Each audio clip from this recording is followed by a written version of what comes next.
Hello ಸ್ನೇಹಿತರೆ, good morning. Welcome back to my channel. ಇವತ್ತು ತಿಂಡಿಗೆ ಪಡ್ಡು ಮಾಡ್ತಾ ಇದ್ದೀನಿ. ಇದು ದೋಸೆ ಹಿಟ್ಟಲ್ಲಿ ಪಡ್ಡು ಒಂಥರ ಚೆನ್ನಾಗಿ ಬರುತ್ತೆ ಟೇಸ್ಟ್. ಅಂಡ್ ಇಡ್ಲಿ ಹಿಟ್ಟಲ್ಲಿ ಮಾಡಿದ್ರೆ ಅದು ಸ್ವಲ್ಪ ಇಡ್ಲಿ ಹಿಟ್ಟಿಗೆ ಉದ್ದಿನ ಬೇಳೆ ಜಾಸ್ತಿ ಹಾಕಿರ್ತೀವಲ್ವಾ, ಅದರದ್ದು ಫ್ಲೇವರ್ ಬೇರೆ ಬರುತ್ತೆ. ಇದಕ್ಕೆ ನಾನು ಸ್ವಲ್ಪ ಸೀಸನಿಂಗಿಗೆ ಅಂದ್ಬಿಟ್ಟು ಈರುಳ್ಳಿ, ಕ್ಯಾರೆಟ್, ಕೊತ್ತಂಬರಿ ಸೊಪ್ಪು, ಹಾಗೆ ಒಗ್ಗರಣೆಗೆ ಸಣ್ಣದಾಗಿ ಹೆಚ್ಚಿರೋ ಮೆಣಸಿನ್ಕಾಯಿ, ಕರಿಬೇವು, ಸಾಸಿವೆ, ಕಡಲೆಬೇಳೆ ಇಷ್ಟನ್ನ ಒಗ್ಗರಣೆ ಕೊಟ್ಟು ಮಿಕ್ಸ್ ಮಾಡ್ಕೊಳ್ತಾ ಇದ್ದೀನಿ. ದೋಸೆ ಹಿಟ್ಟಲ್ಲಿ ಮಾಡಿದಾಗ ಟೆಕ್ಸ್ಚರ್ ಕೂಡ ಚೆನ್ನಾಗಿ ಬರುತ್ತೆ, ಸಾಫ್ಟ್ ಆಗಿ. ಇದಕ್ಕೆ ನಾವು ಸೋಡಾ ಹಾಕಬೇಕು ಅನ್ನೋ ನೆಸಸರಿ ಏನಿಲ್ಲ. ನಾನು ಒಂದ್ ಸಾರಿಗೆ ದೋಸೆಗೆ ಏನಾದ್ರು ನೆನೆ ಹಾಕಿದ್ರೆ 2 ಟೈಮ್ ಮಾಡಬೇಕು. ಆ ತರ ನಾನು ಜಾಸ್ತಿನೇ ಹಾಕಿರ್ತೀನಿ. ಒಂದು ಸಾರಿಗೆ ದೋಸೆ ಮಾಡ್ತೀನಿ, ಇನ್ನೊಂದ್ ಸಾರಿಗೆ ಪಡ್ಡು ಮಾಡ್ಕೊಳ್ತೀನಿ. ಯಾಕಂದ್ರೆ ಒಂದೇ ವಾರದಲ್ಲಿ ನಾನು 2 ದಿನದ ಡಿಫ್ರೆನ್ಸ್ ಅಲ್ಲಿ ಮಾಡ್ಬೇಕು, ಇಲ್ಲಾಂದ್ರೆ ಹುಳಿ ಬಂದ್ಬಿಡುತ್ತೆ ಹಿಟ್ಟು. ಸೊ ಇನ್ 2 ದಿನ ಬಿಟ್ಟು ನಾನು ದೋಸೆ ಮಾಡಿದ್ರೆ ಇನ್ನ ದೋಸೆನಾ ಅಂತ ಹೇಳೋರು ನಮ್ಮ ಮನೇಲಿ ಇದ್ದಾರೆ. ಅದಕ್ಕೆ ನಾವು ಪಡ್ಡು ಮಾಡ್ತೀವಿ. ಈಗ ಮೇಲೆ ನೋಡಿ, ಹಸಿಟ್ ಹಾಗೆ ಇದೆ. ನಾನು ಆ ಹಸಿಟ್ ಫುಲ್ ಬೇಯೋ ತನಕ ಮುಚ್ಚಿಬಿಟ್ಟು ಬೇಯಿಸ್ತಾ ಇದ್ದೆ. ಅದಾದ್ಮೇಲೆ ನಾನು ಉಲ್ಟಾ ಮಾಡಿದ್ರೆ ಅಲ್ಲಿ ಫ್ರೈ ಕೂಡ ಹಾಕ್ತಾ ಇರ್ಲಿಲ್ಲ, ಹಾಗೆ ಅದು ರೌಂಡ್ ಶೇಪ್ ಕೂಡ ಬರ್ತಾ ಇರಲಿಲ್ಲ, ಫ್ಲಾಟ್ ಆಗ್ಬಿಡ್ತಾ ಇತ್ತು. ಈ ತರ ಹಸಿಟ್ಟು ಸ್ವಲ್ಪ ಇದ್ದಾಗ ನಾವು ಅದನ್ನ ತಿರುಗಿಸಿದ್ರೆ ಹಸಿಟ್ಟು ಕೆಳಗಡೆ ಹೋಗತ್ತೆ, ಅದ್ರ ಶೇಪ್ ಕೂಡ ಹಿಡ್ಕೊಳುತ್ತೆ, ರೌಂಡ್ ಶೇಪ್ ಆವಾಗ ಬರುತ್ತೆ. ನಾವು ಫುಲ್ ಬೇಯಿಸ್ಬಿಟ್ಟು ತಿರುಗಿಸಿದ್ರೆ ಅದು ಫ್ಲಾಟ್ ಆಗ್ಬಿಡುತ್ತೆ. ಈಗ ನೋಡಿ, ನಾನು ನಿಮ್ಗೆ ತಿರುಗಿಸಿ ತೋರಿಸ್ತೀನಿ.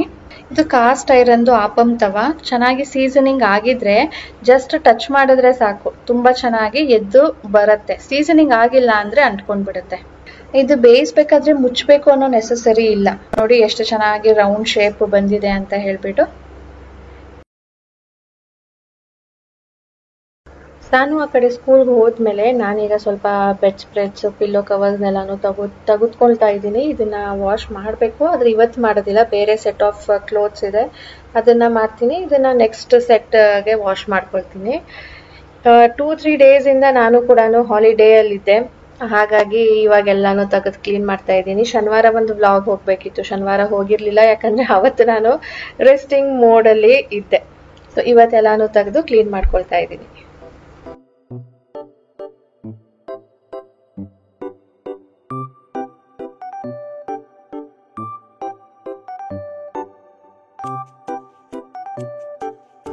ಬಟ್ಟೆನ ನಾನು ಒಗ್ಯಕ್ಕೆ ಹಾಕೋ ಮುಂಚೆ ನೆನೆಸ್ತೀನಿ. ಅದೇನೋ ನನಗೆ ಮೊದ್ಲಿಂದಾನು ಅಭ್ಯಾಸ ಆಗ್ಬಿಟ್ಟಿದೆ. ಹಾಗೇನೆ ಇದ್ರಲ್ಲಿ ಸ್ವಲ್ಪ ಕೊಳೆ ಬಿಟ್ಟಿರುತ್ತೆ, ಆಮೇಲೆ ವಾಷಿಂಗ್ ಮಷೀನ್ ಅಲ್ಲಿ ನೀಟಾಗಿ ಕ್ಲೀನ್ ಆಗುತ್ತೆ. ನಮ್ಮ ಅತ್ತೆ ಬಂದಾಗ್ಲೂ ಕೂಡ ನನಗೆ ಕೇಳ್ತಾರೆ, ನಿಮ್ ಮನೆಯಲ್ಲಿ ತುಂಬಾ ಚೆನ್ನಾಗಿ ಬಟ್ಟೆ ಕ್ಲೀನ್ ಆಗುತ್ತೆ ಅಂತ ಹೇಳ್ಬಿಟ್ಟು. ಅಮ್ಮನೂ ಹೇಳ್ತಾ ಇದ್ರು, ಯಾವ ಡಿಟರ್ಜೆಂಟ್ ಯೂಸ್ ಮಾಡ್ತೀಯೇ, ಏನೋ ಒಂಥರ ನನಗೆ ಇಲ್ಲಿದು ತುಂಬಾ ಕ್ಲೀನ್ ಆಗಿದೆ ಅಂತ ಅನ್ಸುತ್ತೆ ಅಂತ. ಆಕ್ಚುಲಿ ನಮ್ಮ ಮನೇಲಿ ಇರೋದು ಬೋರ್ ವಾಟರ್, ಮೈಸೂರಲ್ಲಿ ಕಾವೇರಿ ನೀರು. ಆದ್ರೂ ಕೂಡ ನಮ್ಮ ಅಮ್ಮ ಹಾಗೆ ಹೇಳ್ತಾ ಇದ್ರು, ನಮ್ಮ ಅತ್ತೆ ಹಾಗೆ ಹೇಳ್ತಾರೆ, ಓಕೆ, ಯಾಕಂದ್ರೆ ಅಲ್ಲಿ ಬೋರ್ ವಾಟರೇ ಇರೋದು, ಇಲ್ಲಿಗಿಂತ ಹಾರ್ಡ್ ಅದು. ಬಟ್ ನಮ್ಮ ಅಮ್ಮನೂ ಹಾಗೆ ಹೇಳ್ತಾರಲ್ವಾ. ಸೊ ನನ್ಗೆ ಅದೇನೋ ಮೊದ್ಲಿಂದಾನು ಅಭ್ಯಾಸ ಆಗಿದೆ. ನೆನ್ಸಿರ್ತೀನಿ 1 hour, ನೆನ್ಸ್ಬಿಟ್ಟು ಆಮೇಲೆ ಆ ನೀರನ್ನ ಚೆಲ್ಬಿಟ್ಟು ಬಟ್ಟೆ ಮಾತ್ರನೇ ನಾನು ವಾಶ್ಗೆ ಹಾಕ್ತೀನಿ. ಈಗ ನನ್ನ ಬ್ಲಾಂಕೆಟ್ಸ್ ಅನ್ನ ಹೊರಗಡೆ ತಂದಿದ್ದೀನಿ. ಮಂತ್ಲಿ ಒನ್ಸ್ ಇದನ್ನ ಕ್ಲೀನ್ ಮಾಡೋದಕ್ಕೆ, ಅಂದ್ರೆ ವಾಶ್ ಮಾಡೋದಕ್ಕೆ ಆಗೋದಿಲ್ಲ, ಎಷ್ಟು ಭಾರ ಇರುತ್ತೆ. ಅದನ್ನ ತೊಳೆಯೋದಕ್ಕೂ ಕಷ್ಟ, ಒಣಗಾಕೋದಕ್ಕೂ ನನಗೆ ಕಷ್ಟ. ಸೊ ಮಂತ್ಲಿ ಒನ್ಸ್ ನಾನು ಈ ತರ ಬಿಸಿಲಿಗೆ ಹಾಕ್ಬಿಟ್ಟು ಸ್ವಲ್ಪ ಡಸ್ಟಿಂಗ್ ಮಾಡ್ಕೊಳ್ತೀನಿ. ನಾನು ಹೋದ್ಮೇಲೆ ನಾನು ಕಿಚನ್ ಹತ್ರ ಬಂದೇ ಇರ್ಲಿಲ್ಲ, ಇನ್ನ ಹಾಲು ಕೂಡ ಕುಡ್ದಿರ್ಲಿಲ್ಲ.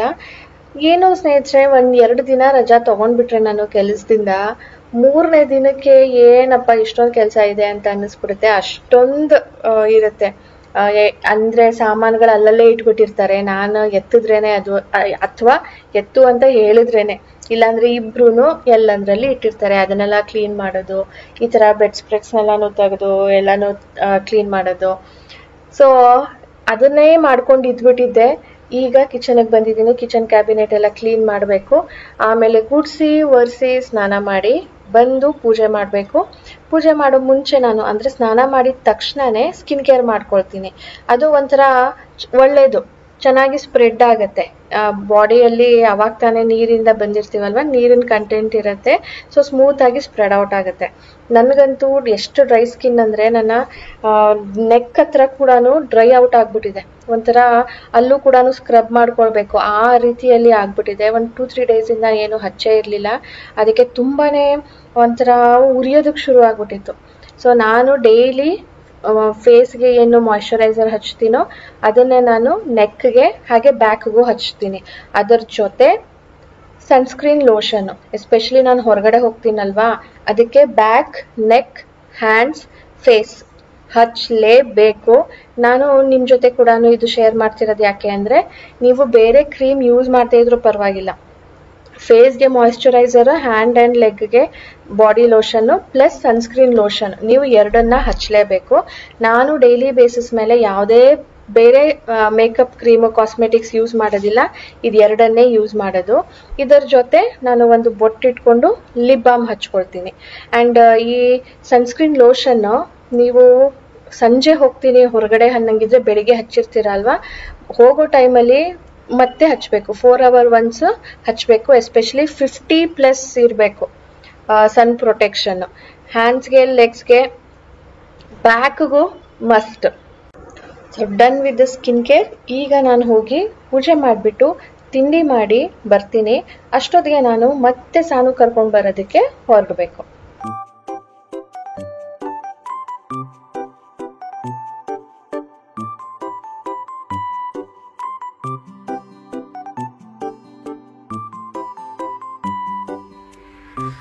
ಗುಡ್ ಆಫ್ಟರ್ನೂನ್ ಸ್ನೇಹಿತರೆ. ಟೈಮ್ ನೋಡಿ 1 ಗಂಟೆ ಆಗ್ತಾ ಇದೆ. ಇವಾಗ ಬಂದಿದ್ದೀನಿ. ಸಾನುಗೆ ಕರ್ಕೊಂಡು, ಅವಳ ಎಕ್ಸಾಮ್ ಈಗ ರೆಗ್ಯುಲರ್ ಆಗಿ ದಿನ ಇದೆ, ಸೊ ಹಾಫ್ ಡೇ. ಅದಕ್ಕೆ ಅರ್ಜೆಂಟಾಗಿ ಹೋಗಿ 1 ಗಂಟೆ ಒಳಗಡೆ ಬಂದ್ಬಿಡ್ಬೇಕು.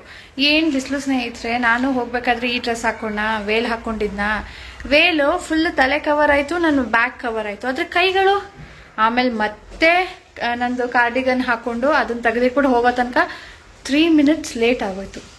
3 minutes ಲೇಟ್. ಸಾನು, ನೀನು ಒಬ್ಬಳೇ ಇದ್ದ? ನಿನ್ನ ಜೊತೆ ಯಾರಾದರೂ ಫ್ರೆಂಡ್ಸ್ ಇದ್ರಾ?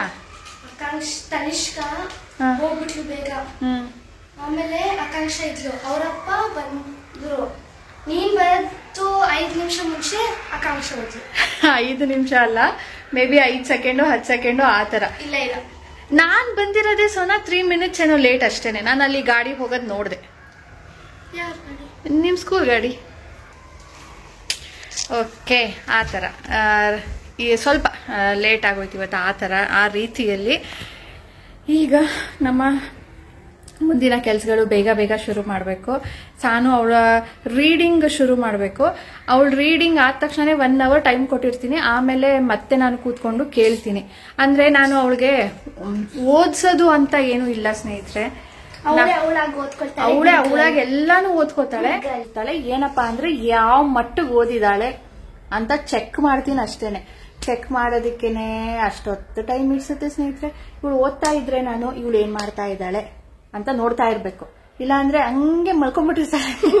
ನೆನ್ನೆ ಹಂಗೆ ಆಯ್ತು. ನಾನು ಮಲ್ಗಿರ್ತೀನಿ ಹೋಗ್ಬಿಟ್ಟು ಸಾನಂಗೆ ಹೇಳ್ಬಿಟ್ಟು, ನನ್ಗೆ ಹೇಳೋ ತನಕ ಓದ್ಕೊ ಮಗಳೇ, ನಾನು ಎದ್ಮೇಲೆ ಕೇಳ್ತೀನಿ ಅನ್ಬಿಟ್ಟು ಹೋಗಿದ್ದೀನಿ. ನನ್ನಿಂದ ಅವಳು ಮಲ್ಕೊಂಡ್ಬಿಟ್ಟಿದ್ದಾಳೆ ಇಲ್ಲೇ ಸೋಫಾ ಮೇಲೆ. ಸೊ ಹೀಗೆ ಸ್ನೇಹಿತರೆ, ನಾನು ಎಕ್ಸಾಮ್ಗೆ ಅವ್ರಿಗೆ ಪ್ರಿಪೇರ್ ಮಾಡ್ತಾ ಇರೋದು. ಮೊದಲಿಂದಾನೇ ರಿವಿಷನ್ ಆಗಿರುತ್ತೆ, ಬಟ್ ಸ್ಟಿಲ್ ನಮ್ಮ ಸಾನಿಗೆ ಕಾನ್ಫಿಡೆನ್ಸ್ ಬರೋದು ನಾಳೆ ಅಂತ ಇವತ್ತು ಓದಿದಾಗ ಮಾತ್ರನೇ. ಸೊ ಇವತ್ತು ಓದ್ಕೋತಾಳೆ, ನಾನು ಅವಳಿಗೆ ಆಮೇಲೆ ಕೇಳ್ತೀನಿ ಕ್ವೆಶನ್ಸ್. ಅಲ್ಲಿ ತನಕ ನಾನೀಗ ಹೋಗ್ಬಿಟ್ಟು ಅಡುಗೆಗೆ ರೆಡಿ ಮಾಡಬೇಕು. ಸೊ 1 hour ಟೈಮ್ ಕೊಟ್ಟಿದ್ದೀನಲ್ಲ, 1 hour ಅಲ್ಲಿ ನಾನು ಅಡುಗೆ ಮುಗಿಸ್ಬಿಟ್ಟು ಬರಬೇಕು.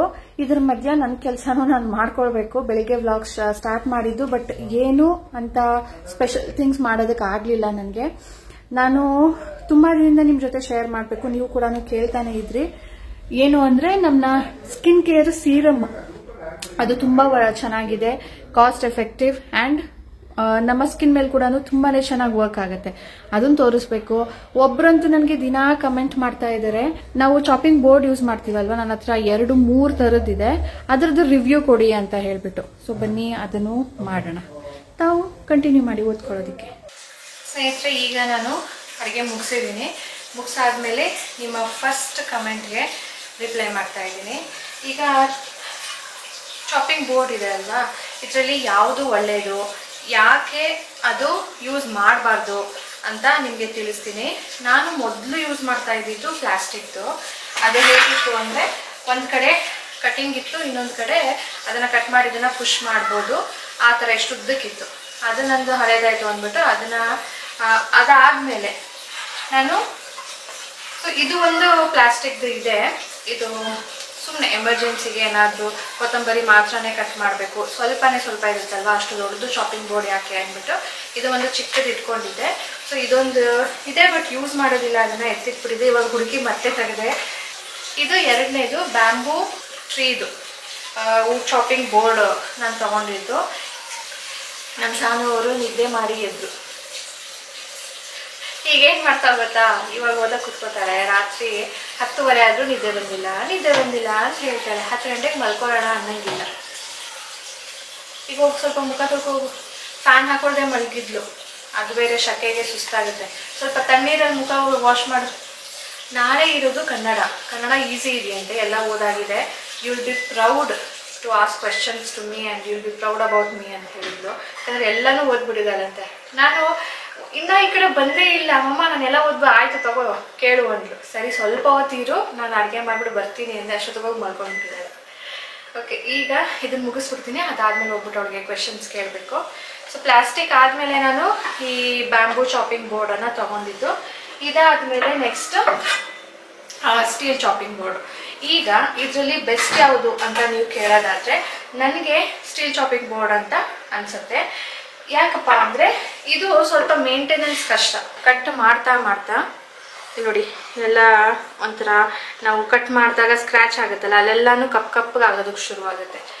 ನಾವು ಎವ್ರಿ ಡೇ ಇದನ್ನು ಸೋಪ್ ಹಾಕಿ ವಾಶ್ ಮಾಡಬೇಕು. ಸೋಪ್ ಹಾಕಿ ವಾಶ್ ಮಾಡಿದಾಗ ಏನಾಗುತ್ತೆ, ಇದು ಮರದ್ದಲ್ವಾ, ಒಂಥರ ಡ್ರೈ ಆಗ್ತಾ ಹೋಗುತ್ತೆ. ಇದನ್ನು ಆಯಿಲ್ ಹಚ್ಚಿ ಒರೆಸಿ, ಈಗ ನಾವು ಕಾಸ್ಟ್ ಐರನ್ನ ಹೇಗೆ ಮೇಂಟೈನ್ ಮಾಡ್ತೀವಲ್ವ ಆ ರೀತಿಯಲ್ಲಿ ಇದನ್ನು ಮೇಂಟೈನ್ ಮಾಡಬೇಕಾಗುತ್ತೆ. ಸೊ ಸ್ವಲ್ಪ ಮೇಂಟೆನೆನ್ಸ್ ಕಷ್ಟ. ಇನ್ನು ಪ್ಲಾಸ್ಟಿಕ್ದು ಯಾಕೆ ಬೇಡ ಅಂತ ನೀವು ಕೇಳೋದಾದರೆ ಬನ್ನಿ ವಿತ್ ಎಕ್ಸಾಂಪಲ್ಸ್ ತೋರಿಸ್ತೀನಿ. ಈ ಚಾಪಿಂಗ್ ಬೋರ್ಡನ್ನು ನಾನು ಸ್ಕ್ರ್ಯಾಚ್ ಮಾಡ್ತೀನಿ. 1 2 3 4 5 6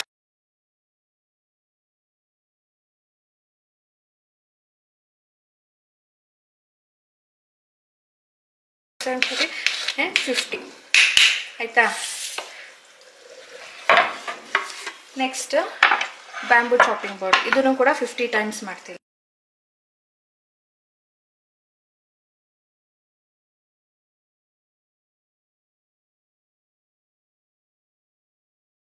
ಆ್ಯಕ್ಚುಲಿ ನಾನು ಇದಕ್ಕೆ ಎಷ್ಟು ಫೋರ್ಸ್ ಮಾಡಿ ಕಟ್ ಮಾಡಿದ್ನೋ ಅಷ್ಟರಲ್ಲಿ ಅರ್ಧ ಇದಕ್ಕೆ ಫೋರ್ಸ್ ಹಾಕಿದ್ದೀನಿ. ಆಲ್ರೆಡಿ ಇಲ್ಲಿ ನನಗೆ ಈ ಬ್ಯಾಂಬೂದು ಮರದ್ದು ಪುಡಿ ಸಿಗ್ತಾ ಇದೆ. ಈಗ ನೆಕ್ಸ್ಟ್ ಸ್ಟೀಲ್ 1 2 3 4 5 6 7 8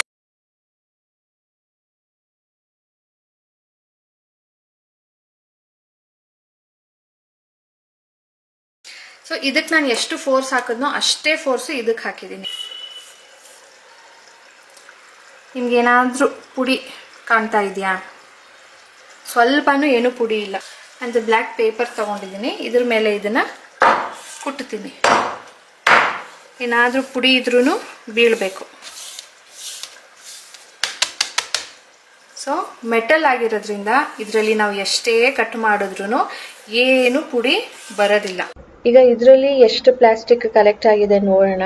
ಸೊ ಇದನ್ನ ಯೂಸ್ ಮಾಡ್ತಾ ಇದ್ದೀವಿ ಅಂದರೆ ನಾವು ಕೂಡ ಪ್ಲಾಸ್ಟಿಕ್ ಎಲ್ಲೋ ಒಂದು ಕಡೆ ಕನ್ಸ್ಯೂಮ್ ಮಾಡ್ತಾ ಇದ್ದೀವಿ. ಜಾಸ್ತಿ ಇಲ್ಲ ಅಂದ್ರೂ ಕೂಡ ಅಟ್ಲೀಸ್ಟ್ ಒಂದು ಡಸ್ಟ್ ನಮ್ಮ ಹೊಟ್ಟೆಗೆ ಹೋಗ್ತಾ ಇದೆ ಅಂತ ಅರ್ಥ. ಸೊ ಇದನ್ನ ಆದಷ್ಟು ಅವಾಯ್ಡ್ ಮಾಡಬೇಕು. ಇದನ್ನ ನಾನು ಇಷ್ಟು ದಿನ ಯೂಸ್ ಮಾಡ್ತಿದ್ನಲ್ಲ, ಅಂದರೆ ನಾವು ಕೂಡ ಅದನ್ನ ತಿಂದಿದ್ದೀವಿ, ಕನ್ಸ್ಯೂಮ್ ಮಾಡಿದ್ದೀವಿ ಅಂತಾನೆ ಅರ್ಥ. ಇದನ್ನ ಮೈಕ್ರೋ ಪ್ಲಾಸ್ಟಿಕ್ ಅಂತ ಹೇಳ್ತಾರೆ. ಈವನ್ ಪ್ಲಾಸ್ಟಿಕ್ ಬಾಟಲಲ್ಲಿರೋ ನೀರು ಕುಡಿದ್ರೂ ಕೂಡ ನಮ್ಮ ಬಾಡಿಗೆ ಮೈಕ್ರೋ ಪ್ಲಾಸ್ಟಿಕ್ ಸೇರುತ್ತೆ ಅಂತ ಹೇಳ್ತಾರೆ. ಇದು ನೋಡಿ ಚಾಪಿಂಗ್ ಬೋರ್ಡಲ್ಲಿ ಒಂದೇ ಒಂದು ಡಸ್ಟ್ ಹೋದ್ರೂ ಕೂಡ, ದಿನ ಒಂದೊಂದು ಹೋದ್ರೂ ಕೂಡ ಅದು ಹೊಟ್ಟೆಗೆ ಸೇರ್ದಂಗೆನೆ ಅಲ್ವಾ. ಸೊ ಆದಷ್ಟು ಪ್ಲಾಸ್ಟಿಕ್ನ ಅವಾಯ್ಡ್ ಮಾಡೋಣ. ಈಗ ಬ್ಯಾಂಬೂದು ಚಾಪಿಂಗ್ ಬೋರ್ಡ್ ನೋಡೋದಾದ್ರೆ ಇದರಲ್ಲಿ ಒಂದು ಚೂರ್ ಬಂದಿತ್ತು, ಬಟ್ ಟ್ರೀದಲ್ವಾ, ಹಾಗಾಗಿ ಏನು ಜಾಸ್ತಿ ಎಫೆಕ್ಟ್ ಆಗೋದಿಲ್ಲ ಕಂಪೇರ್ಡ್ ಟು ಪ್ಲಾಸ್ಟಿಕ್. ಸೊ ಈಗ ನೀವೇ ನೋಡಿದ್ರಿ, ನಿಮ್ಗೇನು ಅನ್ಸುತ್ತೆ, ವಿಚ್ ಇಸ್ ದ ಬೆಸ್ಟ್? ನಾನು ನಿಮ್ಗೇನೆ ಕೇಳ್ತೀನಿ. ಈಗ ನನ್ನ ಒಪಿನಿಯನ್ ನಾನು ಸ್ಟಾರ್ಟಿಂಗ್ ಅಲ್ಲೇನೆ ಹೇಳಿದ್ದೆ, ಸೊ ನಿಮ್ಗೆ ಕೇಳ್ತಾ ಇದ್ದೀನಿ, ನೀವು ಕಮೆಂಟ್ ಮಾಡಿ ಈ 3 ಡೆಮಾನ್ಸ್ಟ್ರೇಷನ್ ಅಲ್ಲಿ ನಿಮ್ಗೆ ಯಾವ್ದು ಬೆಸ್ಟ್ ಅನ್ನಿಸ್ತು ಅಂತ. ಕೆಲವೊಬ್ರು ಸಿಲಿಕಾನ್ ತಗೊಳ್ತಾರೆ, ಸಿಲಿಕಾನ್ ಕಟರ್. ಅದು ಹೇಗಿರುತ್ತೆ ಅಂದ್ರೆ ನಾವು ಕಟ್ ಮಾಡಿದ್ಮೇಲೆ ಇದಾದ್ರೆ ಈ ತರ ದೊಡ್ಡದು ಇರುತ್ತೆ, ಅದು ಸಿಲಿಕಾನ್ದು ಶೀಟ್ ಇರುತ್ತೆ.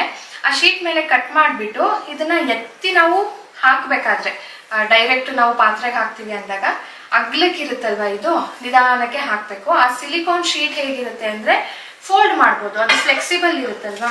ಇದನ್ನ ಈಗ ನೀವು ಸಿಲಿಕಾನ್ ಶೀಟ್ ಅನ್ಕೊಂಡ್ರೆ ಹೀಗೆ ಅನ್ಕೊಂಡು ಹೀಗೆ ಹಾಕ್ಬೋದು. ಸೊ ಆ ರೀತಿಯಲ್ಲಿ ಅದು ಬೆಸ್ಟ್ ಅಂತ ಹೇಳ್ತಾರೆ.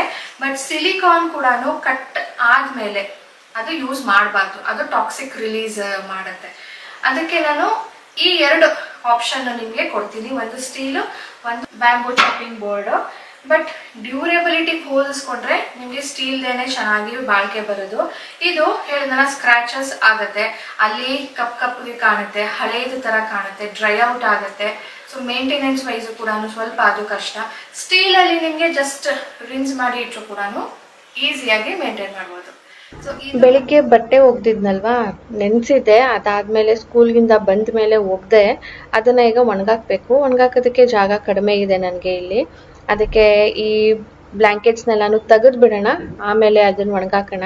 ತೆಗಿಯೋ ಮುಂಚೆ ಸ್ವಲ್ಪ ಡಸ್ಟಿಂಗ್ ಮಾಡಬೇಕು. ಮಂತ್ಲಿ ಒನ್ಸ್ ನಾನು ಈ ಡಸ್ಟಿಂಗ್ನ ಮಾಡ್ಕೊಳ್ತೀನಿ. ಅಂದರೆ ನಾವು ಒದ್ಕೊಂಡಿರ್ತೀವಲ್ವಾ, ಹೇರ್ ಇದರಲ್ಲಿ ಅಂಟ್ಕೊಂಡಿರತ್ತೆ. ಸೊ ಆ ಹೇರ್ ನಾನು ಒಂದು ಬ್ರಷ್ ಇಟ್ಕೊಂಡಿದ್ದೀನಿ. ಈ ಬ್ರಷ್ ಲಿಂಕ್ ಸಿಕ್ಕಿದ್ರೆ ಹಾಕ್ತೀನಿ, ಬ್ರಾಡ್ ಬ್ರಷ್. ಈ ಬ್ರಷ್ಗೆನೆ ಕೂದಲೆಲ್ಲಾನು ಸಿಗಾಕೊಳ್ಳುತ್ತೆ. ಸೊ ಈ ಥರ ಡಸ್ಟ್ ಮಾಡ್ಕೊಳ್ತೀನಿ. ಇದಾದ್ಮೇಲೆ ನಾನೀಗ ನನಗೆ ಹೊಸ ವ್ಯಾಕ್ಯೂಮ್ ರಿಸೀವ್ ಆಗಿದೆ ಅಲ್ವಾ, ಅದರಲ್ಲಿ ಡಸ್ಟ್ ರಿಮೂವ್ ಮಾಡಬೇಕು ಅಂತ ಅನ್ಕೊಂಡಿದ್ದೀನಿ. ಹೀಗೆ ಡಸ್ಟಿಂಗ್ ಮಾಡಬೇಕಾದ್ರೆ ಧೂಳು ಎಗರ್ತಾ ಇತ್ತು.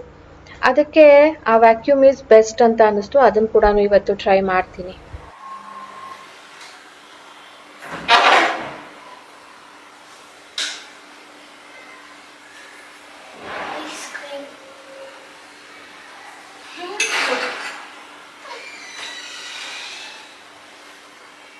ಹೋಮ್ ಮೇಡ್ ಐಸ್ ಕ್ರೀಮ್ ಮಾಡಿದ್ದೀನಲ್ಲ ಸ್ನೇಹಿತರೆ, ಅದು ಬೇಗನೆ ಮುಗಿಸ್ಬೇಕು ಅಂತ ಹೇಳಿದೆ. ಅದಕ್ಕೆ ಸರಿ ನಾನು ದಿನ ಒಂದೊಂದು ಸ್ಪೂನ್ ತಿಂತೀನಿ ಅಂತ ಹೇಳಿದ್ರು. ನೆನ್ನೆ ಏನ್ ಮಾಡಿದ್ದಾಳೆ, 1 ಸ್ಪೂನ್ ಅಂದ್ರೆ ಏನು, ನಮ್ಮ ಪ್ರಕಾರ ಸ್ಪೂನ್ ಅಂದ್ರೆ ಈ ತರ ಸೈಜ್ ಇರತ್ತೆ. ನಮ್ಮ ಸಾನುಗೆ spatula is a spoon. Spatula ತಗೊಂಡ್ಬಿಡಿದಾಳೆ ಇಷ್ಟೊಂದು.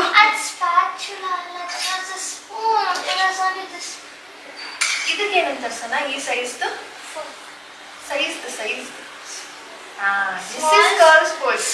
This is not small spoon. ನಿಮಗೆ ನಾನು ಚಿನ್ನಿ ಕಬಾಯಿದಾಗ ತಗೊಂಡಿದ್ನಲ್ಲ, ಚಿನ್ನಿದು ಒಂದು ಸ್ಪೂನ್ ಇದೆಯಲ್ಲ, ಅದಕ್ಕೆ ನಾನು ಹೇಳಿದೆ ಹೊಸ ಒಂದು ಟಾಯ್ ಇದು ಐಸ್ ಕ್ರೀಮ್ ಸೆಟ್ ಇದೆಯಲ್ಲ, ಅದರಲ್ಲಿ ಒಂದು ಐಸ್ ಕ್ರೀಮ್ ಕಪ್ ಇದೆ. ಸರಿ ಮಗಳೇ, ಇದರಲ್ಲಿ ಇನ್ಮೇಲೆ ದಿನ ನೀನು ಒಂದೊಂದು ಸ್ಪೂನ್ ತಿನ್ಬೋದು. ಒಂದೊಂದು ಸ್ಪೂನ್ ಅಲ್ಲಪ್ಪ, ಈ ಕಪ್ಪಲ್ಲಿ ತಿನ್ಬೋದು ಅಂತ ಹೇಳಿದ್ದೀನಿ. ಸೊ ಇದನ್ನ ಕೇಳಿದ್ಮೇಲೆ ನೀವು ಹೇಳ್ಬೋದು, ಯಾಕೆ ಅಷ್ಟೊಂದು ರೆಸ್ಟ್ರಿಕ್ಷನ್ ಮಾಡ್ತೀರಾ ಅಂತ ಹೇಳ್ಬಿಟ್ಟು. ಮನೇಲೇ ಮಾಡಿರೋದಲ್ವಾ ಅಂತ. ಮನೇಲೇ ಮಾಡಿರೋದಿರ್ಬೋದು, ಬಟ್ ಈಗ ಎಕ್ಸಾಮ್ ಟೈಮ್ ಅಲ್ವಾ, ರಿಸ್ಕ್ ಯಾಕೆ. ಸ್ವಲ್ಪ ಏನಾದರೂ ಹೆಚ್ಚು ಕಡಿಮೆ ಆದರೂ ಕೂಡ ಅವಳಿಗೆ ಎಷ್ಟು ಕಷ್ಟ ಆಗುತ್ತಲ್ವಾ. ಅದಕ್ಕೆ ನಾನು ಬೇಡ ಅಂತ. ಆಮೇಲೆ ಒಂದು ಕಡೆ ಐಸ್ ಕ್ರೀಮ್ ಹಾಳಾಗುತ್ತೆ ಅಂತಾನೂ ಟೆನ್ಷನ್ನು. ಅದಕ್ಕೆ ಜಾಸ್ತಿ ಬೇಡ ಮಗಳೇ, ಲೆಟ್ ಮೀ ಚೆಕ್. ನೀನು ದಿನ ಒಂದೊಂದು ಸ್ಪೂನ್ ತಿನ್ನು, ನಾನು ಏನು ಡಿಫ್ರೆನ್ಸ್ ಆಗ್ತಾ ಇದೆ ನಿನ್ನಲ್ಲಿ ನೋಡ್ಬಿಟ್ಟು ಆಮೇಲೆ ಬೇಕಿದ್ರೆ ನೀನು ತಿನ್ಬೋದಾ ಇಲ್ವಾ, ಜಾಸ್ತಿ ತಿನ್ಬೇಕಾ ಕಡಿಮೆ ತಿನ್ಬೇಕಾ ತಿಳಿಸ್ತೀನಿ ಅಂತ ಹೇಳಿದ್ದೀನಿ.